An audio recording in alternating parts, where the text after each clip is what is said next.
Hello everyone, তনয়ার পাকশালাতে সবাইকে স্বাগত জানাই। যারা ফার্স্ট টাইম চ্যানেলটা ভিজিট করছো তাদের কাছে অনুরোধ রইল চ্যানেলটা সাবস্ক্রাইব করো, পাশে থাকা বেল আইকনটি প্রেস করো যাতে নতুন নোটিফিকেশন তোমাদের সামনে চলে আসে। সবজি যদি একটু ভিন্নভাবে খাওয়া যেতে পারে তাহলে তার স্বাদ কিন্তু সত্যি একটু অন্যরকম হয়ে থাকে। তাই জন্য মনে হলো আজকে একটু অন্য রকমভাবে রেসিপিটি করা যাক। তাই জন্য আজকের রেসিপি মুগ পেঁপের ভাপা। এর জন্য দেখো এখানে আমরা নিয়েছি পেঁপে। এখানে আমরা একটা সাইজ গোটা বড় সাইজের পেঁপে নিয়েছি, যেটাকে ভালো করে ছাড়িয়ে এখানে গ্রেট করে রাখা রয়েছে। এটা কিন্তু আমরা ছোট সাইজের যে গ্রেটারটা থাকে, ছোট মুগটা যেটা থাকে সেটা থেকেই করেছি। আর নিয়েছি এখানে মুগের ডাল, আর নিয়েছিলাম কিছুটা নারকেল।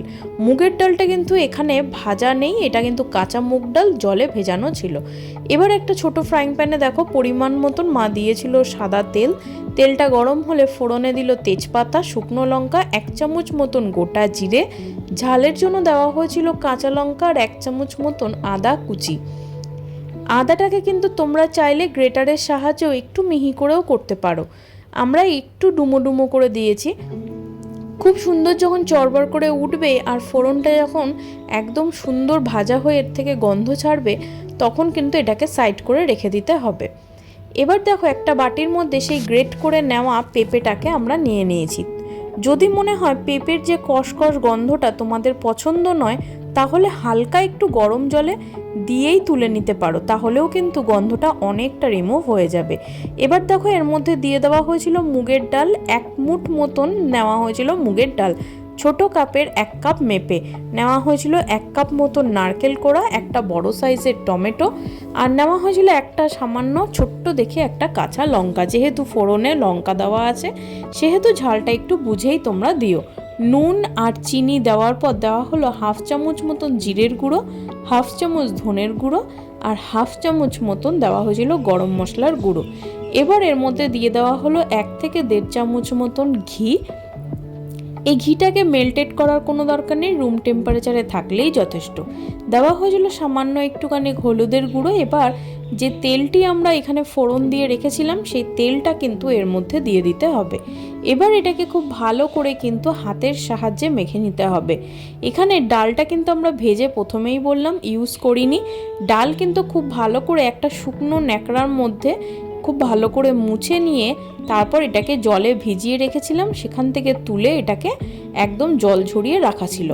এবার দেখো একটা টিফিন বাটির মধ্যে এই সম্পূর্ণ মাখাটাকে কিন্তু এর মধ্যে দিয়ে দিতে হবে।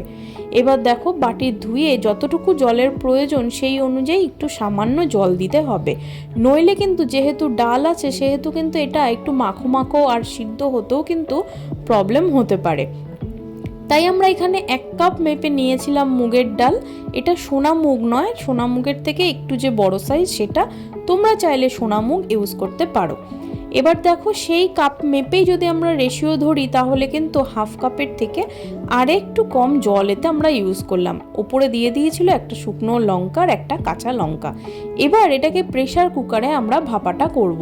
তার জন্য দেখো প্রেসার কুকারে একটা ছোট্ট বাটি মেপে নেওয়া হয়েছিল জল, যা এবার এর মধ্যে টিফিন বাটিটি এর মধ্যে বসিয়ে দেওয়া হলো।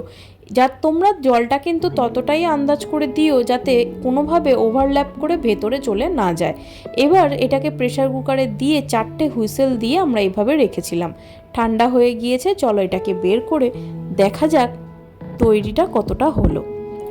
এবার এটাকে খুলে নেওয়ার পালা। গরম অবস্থাতে একদমই চেষ্টা করো না, তাহলে কিন্তু হাতে ছ্যাঁকা লাগতে পারে, তাই একটু হাত বাঁচিয়েই করার চেষ্টা করো। দেখো খুব সুন্দর কিন্তু আমাদের ওভারকুকড হয়েই গিয়েছে। আর এখানে ডাল কিন্তু একদম সম্পূর্ণ ঘেটে যায়নি, কিন্তু সম্পূর্ণভাবেই কিন্তু সিদ্ধ হয়ে গিয়েছে, যেটা খেতে বেশ ভালো লাগে। যদি ডাল খুব বেশি ওভারকুকড হয়ে যেত তাহলে সেটা বড্ড বেশি ঘ্যাটা ঘ্যাটা লাগতো, যেটা খেতে একদমই ভালো লাগে না। ডালটা দেখতে লাগবে কিন্তু গোটা গোটা, কিন্তু একদম সিদ্ধ হয়ে যেতে হবে প্রপারলিভাবে। দেখো এটাকে একটা প্লেটে সার্ভ করলাম। গরম ভাতে একবার এই মুগ পেঁপের ভাপা তোমরা ট্রাই করো, হাইলি একবার রেকমেন্ড করলাম। তোমাদের যদি ভালো লাগে অবশ্যই কমেন্ট সেকশানে জানিও যে তোমাদের কেমন লাগলো রেসিপিটি। ধন্যবাদ, দেখা হচ্ছে আরও একটা রেসিপির সাথে।